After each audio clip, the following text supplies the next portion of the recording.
how to diagnose a stroke, how to treat a stroke, and how to prognosticate a stroke. 70-year-old male, known case of hypertension, diabetes, dyslipidemia, chronic smoker and alcoholic with a past history of coronary artery disease, coming to you with sudden onset, right upper limb, lower limb and facial weakness, and the ambulance driver and the triage team, these are new terms, you will be coming to that later. And the triage team tells you, sir, there is one patient, he reached here by 8 o'clock, can you come and see?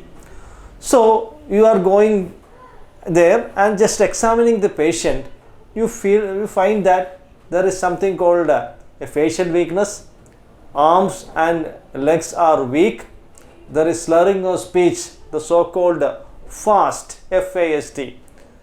So you clinically diagnose it as stroke. How much time do you take? It took only less than a minute. Next comes the most important thing, you have to assess two things. That's one is last seen normal. Is this the patient, whether this patient is within the window period of 4.5 hours, number one. For that you have to see when is the last seen normal. And second thing is you have to calculate an NIHS score, which is also very simple. You can do it within 2 to 3 minutes. So you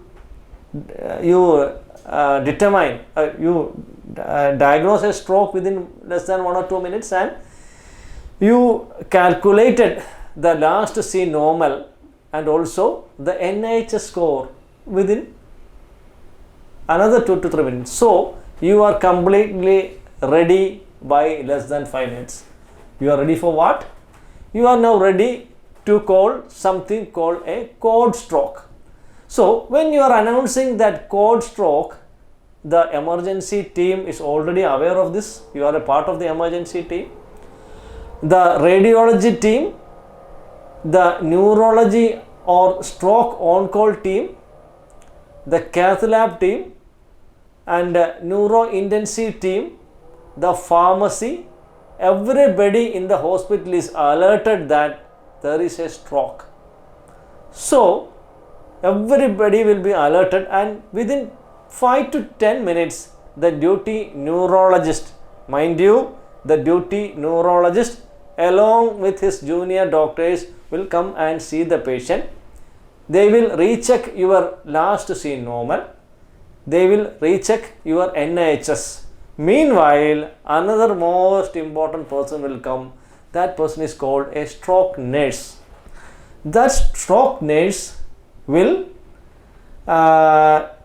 just like he or she is basically a coordinator. She is or he is the coordinator between emergency, radiology, neurology, cath lab and the supportive staff which mobilizes the patient and all. So they will do something called an ABC, airway, breathing, circulation, pulse, BP, saturation, blood works, all other labs, everything will be done within a period of next 10 minutes. And after that, the patient will be shifted to the CT room. Meanwhile, the bystanders will also be briefed about what is happening in the emergency room, and meanwhile the patient will be shifted to the CT room. And there is a new thing which we may not be aware, something called a stroke kit. The stroke kit is carried by the emergency nurse to the CT room. So in the CT room, the CT technicians and the CT radiologist on duty will be ready. They will be shifting the patient to the CT room. A CT will be done. A bleed will be ruled out, and a CT angiogram will be done to look for any large vessel occlusion. The details we will be discussing later.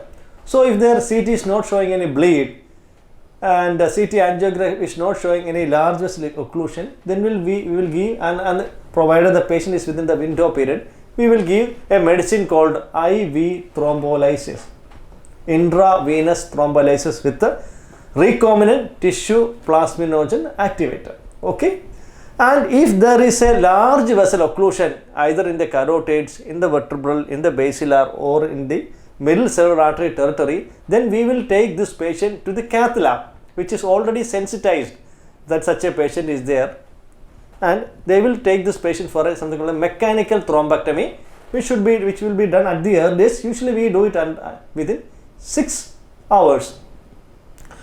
Post procedure, the patient will be shifted to the ICU. The correct procedure of mechanical thrombectomy, how it is done, that we will have another session, because that itself is a topic for discussion, and you should get some hands-on training how it's done and all some things. And in the ICU, the intensivists are available. They will be taking care of the patient, and later, after stabilizing, the patient will be handed over to the physical medicine and rehabilitation wing, and before discharge, the neuro-palliative care department consultants and other staff will come and give them a planned home care. This is in nutshell what is happening in our hospital regarding an acute stroke management. Thank you.